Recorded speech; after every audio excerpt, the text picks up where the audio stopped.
Gostaria de ler com vocês, no Evangelho de João, capítulo 11, o texto que narra a ressurreição de Lázaro, para a nossa meditação de hoje. João, capítulo 11, começando no verso 20. Diz assim a palavra do Senhor. Marta, quando soube que vinha Jesus, saiu ao seu encontro. Maria, porém, ficou sentada em casa. Disse, pois, Marta a Jesus: Senhor, se estiveras aqui, não teria morrido meu irmão. Mas também sei que, mesmo agora, tudo quanto pedires a Deus, Deus tu concederá. Declarou-lhe Jesus: Teu irmão há de ressurgir. Eu sei, explicou Marta, que ele há de ressurgir na ressurreição no último dia. Disse-lhe Jesus: Eu sou a ressurreição e a vida. Quem crê em mim, ainda que morra, viverá. E todo que vive e crê em mim não morrerá eternamente. Crês isto? Sim, Senhor, respondeu ela. Eu tenho crido que tu és o Cristo, o Filho de Deus que devia vir ao mundo. Tendo dito isto, retirou-se e chamou Maria, sua irmã, e lhe disse em particular: O Mestre chegou e te chama. Ela, ouvindo isto, levantou-se depressa e foi ter com ele, pois Jesus ainda não tinha entrado na aldeia, mas permanecia onde Marta se avistara com ele. Os judeus que estavam com Maria em casa e a consolavam, vendo-a levantar-se depressa e sair, seguiram-na, supondo que ela ia ao túmulo para chorar. Quando Maria chegou ao lugar onde estava Jesus, ao vê-lo, lançou-se-lhe aos pés, dizendo: Senhor, se estiveras aqui, meu irmão não teria morrido. Jesus, vendo-a chorar, e bem assim os judeus que a acompanhavam, agitou-se no espírito e comoveu-se e perguntou: Onde o sepultaste? Eles lhe responderam: Senhor, vem ver. Jesus chorou. Então disseram os judeus: Vede quanto o amava. Mas alguns objetaram: Não podia ele, que abriu os olhos ao cego, fazer com que este não morresse? Jesus, agitando-se novamente em si mesmo, encaminhou-se para o túmulo. Era este uma gruta, a cuja entrada tinham posto uma pedra. Então ordenou Jesus: Tirai a pedra. Disse-lhe Marta, irmã do morto: Senhor, já cheira mal, porque já é de 4 dias. Respondeu-lhe Jesus: Não te disse eu que, se creres, verás a glória de Deus? Tiraram então a pedra e Jesus, levantando os olhos para o céu, disse: Pai, graças te dou porque me ouviste. Aliás, eu sabia que sempre me ouves, mas assim falei por causa da multidão presente, para que creiam que tu me enviaste. Tendo dito isso, clamou em alta voz: Lázaro, vem para fora. Saiu aquele que estivera morto, tendo os pés e as mãos ligados com ataduras e o rosto envolto num lenço. Então lhes ordenou Jesus: Desatai-o e deixai-o ir. A narrativa da ressurreição de Lázaro é o último evento que antecede a paixão de Jesus, o último sinal de Jesus que João registra. No capítulo 12, logo a seguir, Jesus entra em Jerusalém e inicia ali a sua paixão. A narrativa da ressurreição de Lázaro nos ajuda a penetrar nos conflitos e tensões mais profundos da alma e da fé. Eu não pretendo, nessa meditação, olhar para este episódio do ponto de vista do sinal que ele aponta, ou seja, a morte e a ressurreição de Jesus, nem mesmo considerá-lo do ponto de vista da doutrina da ressurreição que o diálogo de Marta com Jesus suscita. Eu queria fazer uma coisa um pouco diferente, eu queria olhar para esse texto desde o primeiro versículo do capítulo 11, a partir do drama que ele descreve. Um drama que envolve Jesus e o seu relacionamento com as irmãs de Lázaro, Marta e Maria. O drama começa com a seguinte notícia que Jesus recebe no versículo 2: Senhor, está enfermo aquele a quem amas. Essa família era muito próxima de Jesus. Maria havia ungido os pés de Jesus com mirra e enxugado-o com seus cabelos. Ao que tudo indica, Jesus costumava frequentar a casa deles. No verso 5, João afirma que Jesus amava essa família. Esse episódio nos coloca diante de uma realidade bastante comum a todos nós.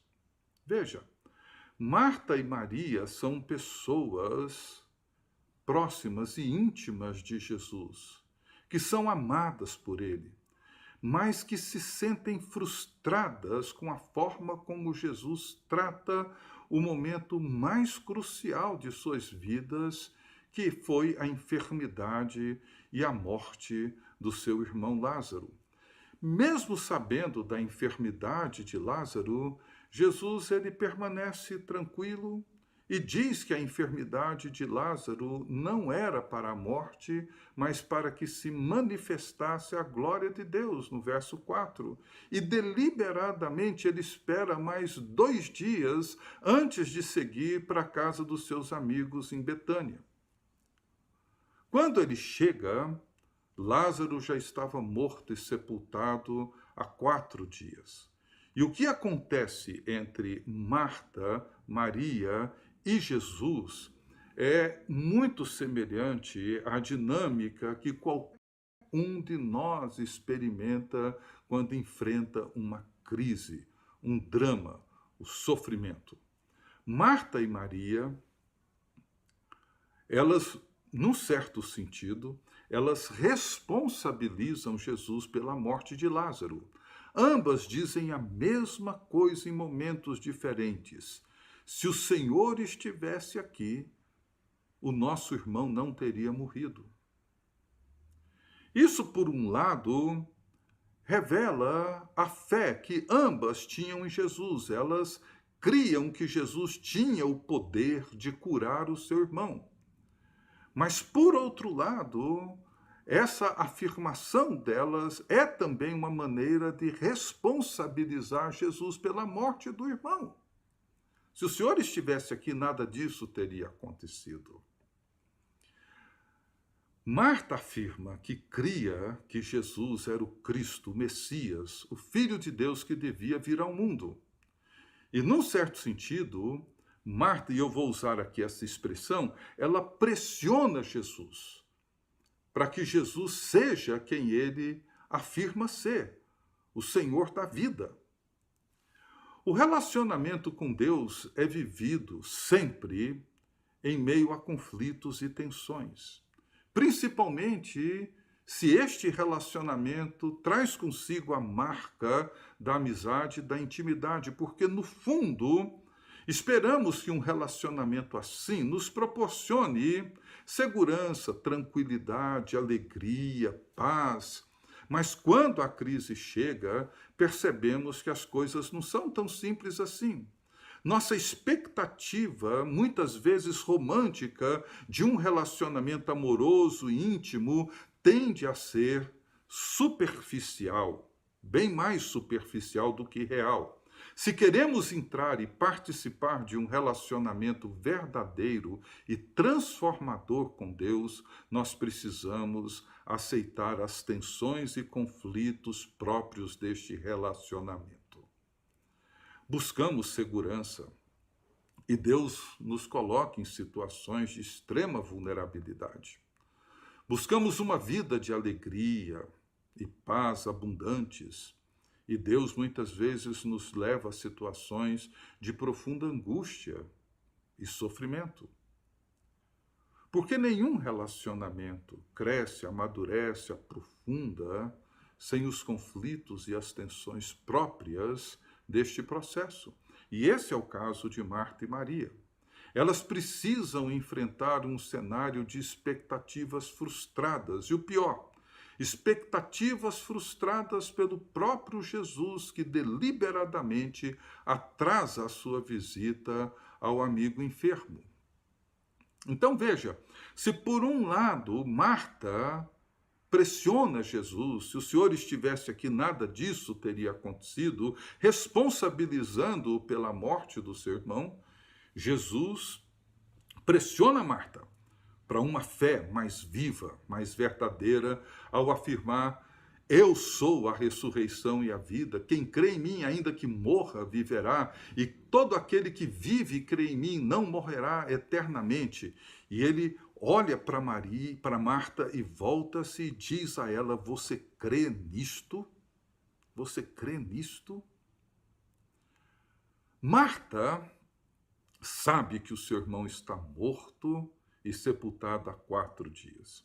Um fato curioso que eu vi num comentário do já falecido F.F. Bruce sobre o Evangelho de João, ele afirma nesse comentário que havia uma corrente de rabinos naquela época que acreditava que a alma das pessoas falecidas visitava o túmulo durante os 3 primeiros dias, mas o deixava no 4º dia definitivamente, quando julgavam que a morte era irreversível. Então veja, nesse 4º dia, não só a morte era irreversível, como o odor era insuportável. Jesus então ordena que a pedra que fechava o túmulo fosse removida. E Marta reage dizendo: Senhor, é tarde já. Ele já está aí há 4 dias, cheira mal. E Jesus volta-se para Marta e diz: não te disse eu que se creres verás a glória de Deus? Essas palavras de Jesus tocam no coração daquilo que João procura nos mostrar no seu Evangelho.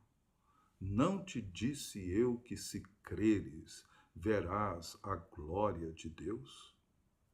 A nossa fé e a glória de Deus caminham num relacionamento real e dinâmico. Um outro aspecto que me chama a atenção nessa narrativa, nesse drama, é que ao ver as lágrimas de Maria, que se lança aos pés de Jesus, dizendo a mesma coisa que Marta havia dito: Senhor, se estiveras aqui, meu irmão não teria morrido. Jesus se perturba violentamente no seu interior, verso 33. E logo depois, diante dos amigos da família, que ao verem Jesus chorar, reconhece o quanto ele os amava, mais uma vez Jesus ouve a mesma insinuação do seu descuido. Eles diziam: ele que abriu os olhos do cego poderia ter evitado a morte de Lázaro. Poderia ter curado Lázaro se ele estivesse aqui, obviamente. E outra vez, Jesus agita-se no seu espírito, verso 38. Veja que em ambas situações, no choro de Maria e na insinuação dos amigos da família, Jesus sofre uma profunda comoção. E a expressão aqui é muito forte. Jesus reage violentamente. O termo usado aqui é o mesmo que era usado para descrever um cavalo balançando a cabeça para um lado e para o outro e bufando de nervoso. Porque é muito comum pensar que Jesus estava ali profundamente comovido com o sofrimento das 2 irmãs enlutadas. Mas será que é isso mesmo que o texto está descrevendo com essa agitação, com essa comoção interior de Jesus? Por que ele reage dessa forma? Não foi ele que criou essa situação deliberadamente?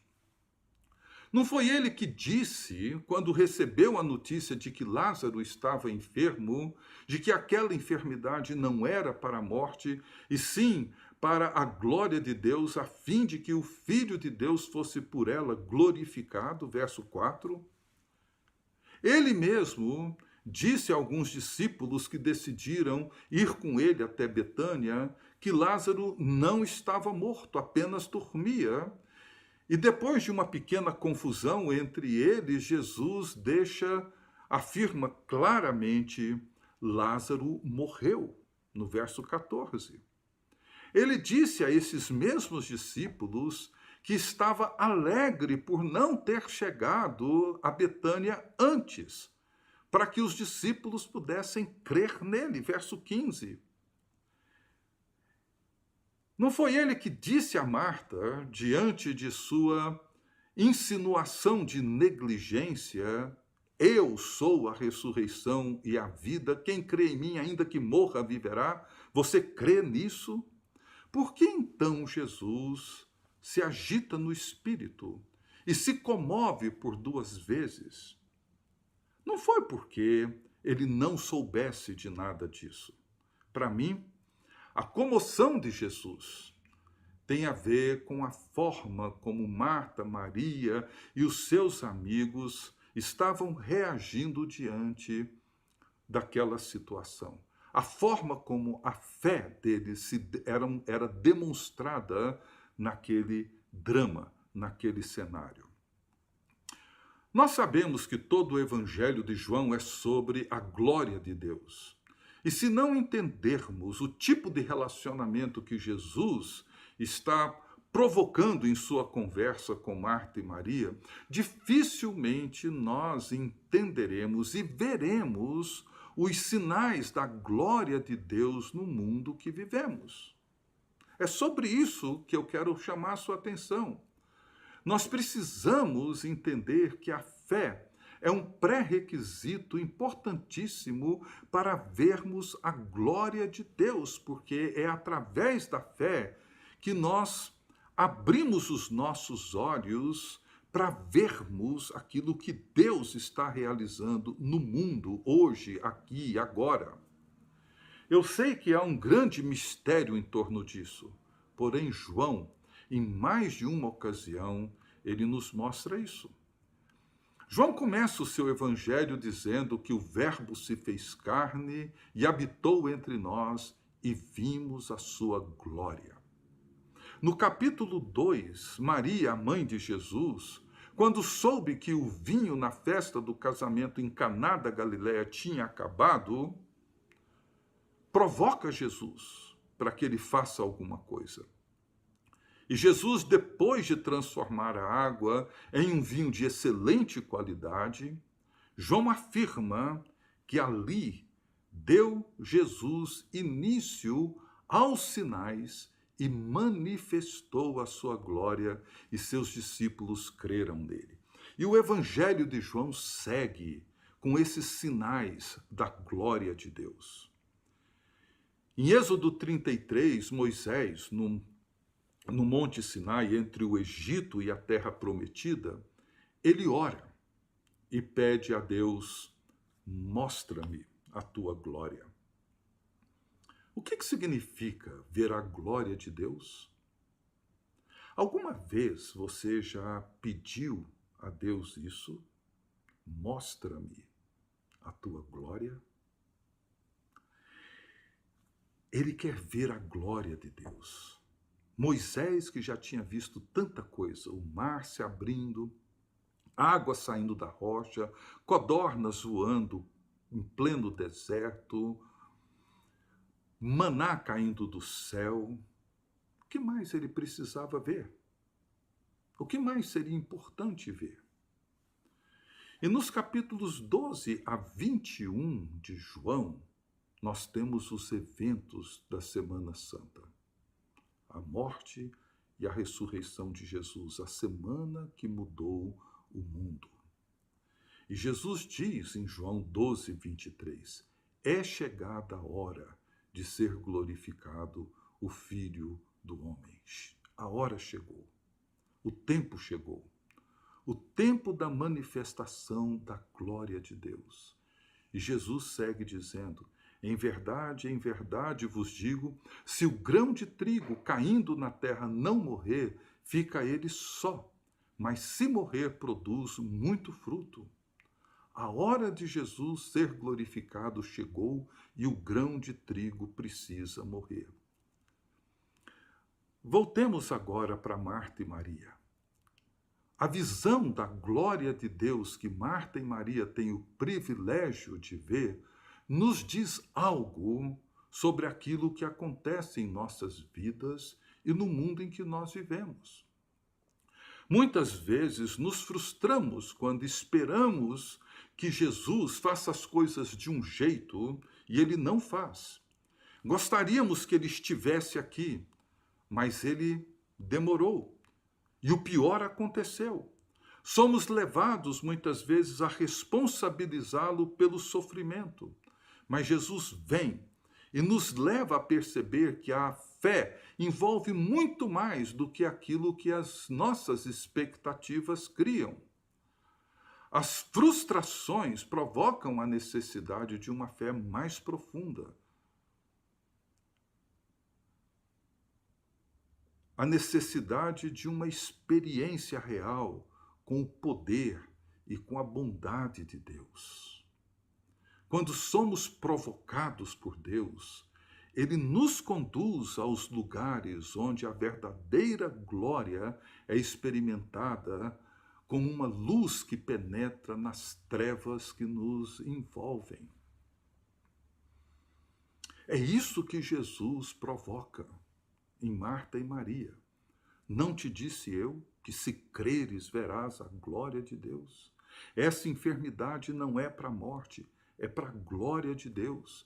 Jesus demora a chegar em Betânia para que a glória seja manifestada e para que os seus discípulos possam crer nele. Eu sou a ressurreição e a vida. Marta, Maria e aquelas pessoas ali em volta tiveram o privilégio de ver um sinal extraordinário da glória de Deus. Sabemos que Lázaro, depois, em algum momento da sua vida, morreu definitivamente, como todos um dia morrem. Mas elas puderam ver. E claro, depois elas puderam perceber a extraordinária manifestação da glória de Deus na morte e na ressurreição de Jesus Cristo. No entanto, nós precisamos aprender a orar e clamar para que a glória de Deus possa ser vista por nós nos eventos que vivemos. Em tempos de coronavírus, se crermos, veremos a glória de Deus. É disso que a nossa fé precisa, dar esse salto. Ao invés de lamentar a frustração daquilo que esperávamos e que não aconteceu, que Jesus abra os nossos olhos para vermos aquilo que ele está fazendo e fará.